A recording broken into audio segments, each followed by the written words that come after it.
Welcome to this video, everyone. Wouldn't it be great if there was some way that we could preserve these plums? Well, there is. We're going to make some delicious plum jam. But first, let me ask you something. Are you aware of how much sugar goes into fruit jam and jelly recipes? It's truly astounding. The truth is, just take a look at the fruit to sugar ratios in these canning recipes I'm showing you. Some of these require more sugar than fruit, which is just kind of insane when you think about it. I think we can do much better, and we can do it without sacrificing taste or using any artificial sweeteners or sugar replacements that are pretty much just as bad. So here, instead of using more sugar than fruit, we will actually use 1 part sugar to 5 to 6 pounds fruit, which is way less. Plus, this will set, guaranteed, and you'll never have to worry about syrupy jelly. It'll take slightly more fruit, but it's completely worth it, I promise. So let's get started. I'm going to show you actually a secret, my technique for pitting a whole bunch of plums to make it real efficient. Outside of having special equipment, this is by far the most efficient way to do it. Slice around the equator of the plum and then twist to basically separate the plum into 2 parts. Take the part that comes off clean without the pit, and you're going to put that into a bowl with all the other ones without the pits. And then just set the one down with the pit and then go on to the next one. And do that until you've got a whole cutting board. And then you just go one by one, pick them up, twist the pit out. If you want, you can even use pliers. Imagine that. And just give it a twist, and it'll come out. You can use a needle nose if that helps. And sometimes they're kind of stuck in there, and it really helps. Sometimes you get a real juicy one where the flesh is kind of still attached, and these are the best plums, by the way, so don't feel bad about that. And you just have to kind of cut around them. These ones are really ripe and juicy, and frankly, I think they're the best ones. And so you might have to just kind of trim them off like that. And then, by the way, don't waste this juice that's came out on the cutting board. Make sure you dump that back into the pile. So here we go. We've got a whole bowl of pitted plums. They're all halved. If you want, you can quarter them, but half is good for me. So I'm going to do 1 pound of sugar. And then with that, I'm going to use 2 tablespoons of this pectin. And again, that's the ball, low sugar or no sugar needed pectin. And I'm just going to mix that all together with the sugar.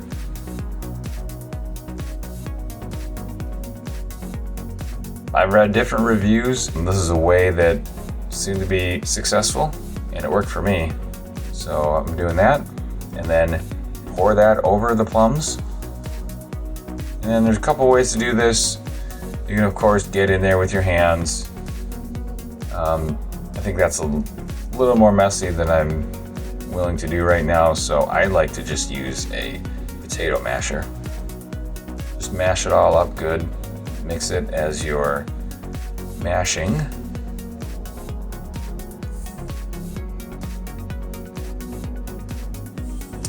And by the way, if you have kids, by all means, get them to help you. So then I'm just going to put some saran wrap over this, because I'm going to put this in the refrigerator overnight, let this macerate, and let all the juices come out. Do that overnight. And then when you pull this out the next day, it's still going to be pretty thick, but it's going to be more of a liquid. It's going to be more of like a lot of the juices are going to be kind of released. And then what we're going to do is we're going to put this into a colander and get the liquid to just seep through. I'm just going for the liquid here. I'm going to let these plums be, and all that liquid that's coming out of there, I want that into a pan here. and I'm gonna boil that down. And this is gonna go way quicker if I just worry about the liquid versus trying to put this whole thing into a giant pot. So I'm just gonna use the widest kind of heavy bottom pan that I have. And by using a wide pan, it's gonna evaporate. Everything's gonna evaporate a lot faster. And by not putting the plums in there, liquid will still be coming out of these plums, but not as much as if you were to heat it up. Then at this point, I'm gonna get ready to can this. So I'm gonna put some hot water in a pot that I like to heat up my lids in. I don't want it to boil, I just kind of want it to simmer a little bit. I just want it to be kind of put it on medium to medium low.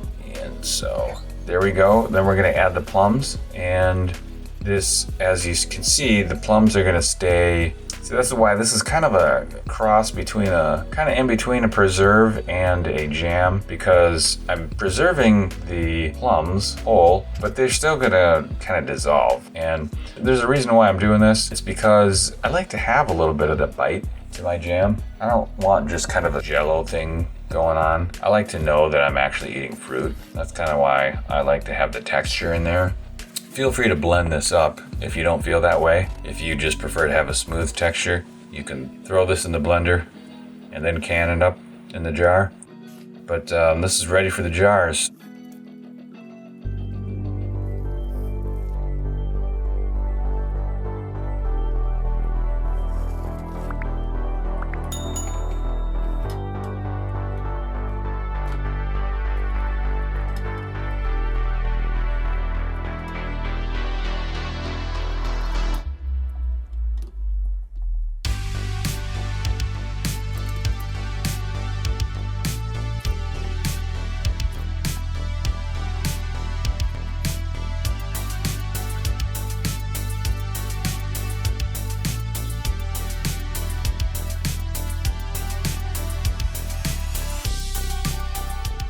The line there, make sure you debubble it. This will help it seal better, because if you don't debubble it, then all the air that's trapped in there could come out in an uneven way, and it can interfere with the seal. It can cause the product to bubble up and interfere with the seal, and that can cause mold as well. And then I'm just going to put the lids on. Make sure you wipe off the rims. Don't have to put the lids on too tight, just tight enough to keep the lids in place. You're not trying to seal the lids with the rings. And I'll demonstrate this again.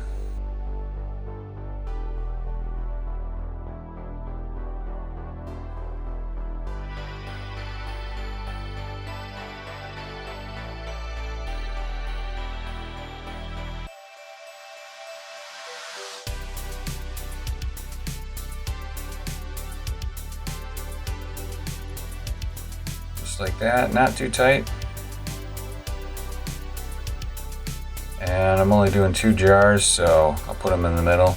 I also like to do quart size. This would be the same as 4 pints, or it would be 8 half pints. But to be honest, I'm not giving these away as gifts. I'm being selfish. I'm just canning these for myself, so I don't need these to be in pints. A big quart jar is just fine with me. After you're done with that, there's going to be a little bit left over. So I did put some in a smaller pint-sized jar here in the refrigerator. But I gotta be honest, this stuff is so good. After it's all been cooked down, it's just so sweet and plummy that really the best way that you can enjoy it, I think, is to take a Ritz cracker, dip that thing in there. You got your sweet and salty right there. It tastes amazing. And by the way, we are canning this for 15 minutes. And I'm using a steam canner, by the way. I highly recommend a steam canner. Cuts down the time by at least half, because you don't have to boil a huge pot of water. Bringing a huge pot of water to boil takes forever. And once the timer goes off, turn that off.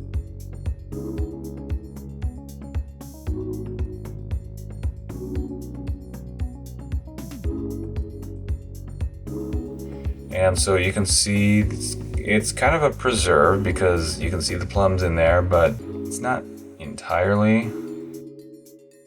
look how deep and rich the color is. And these sealed.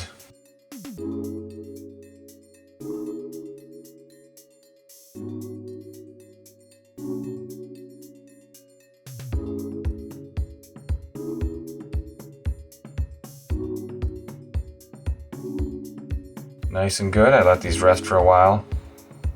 And as you can see, they're sealed.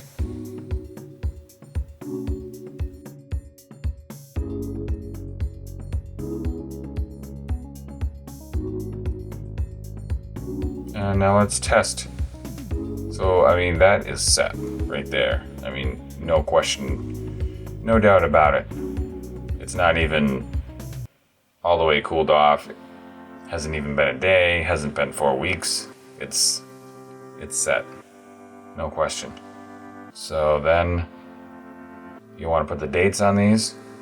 Sometimes I number them too, depending on if I do more than one recipe. Or I put the year on it, and then I put normally I put the date on though. So, and make sure you keep a log and write down how you did it, what recipe you followed, what your weights were. It's highly, highly, highly recommended. I do it every time I can. I do it, even though I've been doing this for years now. I plan on doing a whole video on that and the advantages of it and why I think everyone should do it. But for now, I hope you enjoyed this. I hope you learned something. Hopefully you learned a way to make some plum jam using less sugar in a more efficient process. If you think I missed anything, if you have any questions, any tips of your own, feel free to comment. Otherwise, thanks for watching, and be sure to subscribe so you will be alerted the next time we post another video. Also, if you don't mind, please hit the like button, just so YouTube will know that people like you may enjoy this video. I would really appreciate that. Have a great day, everyone.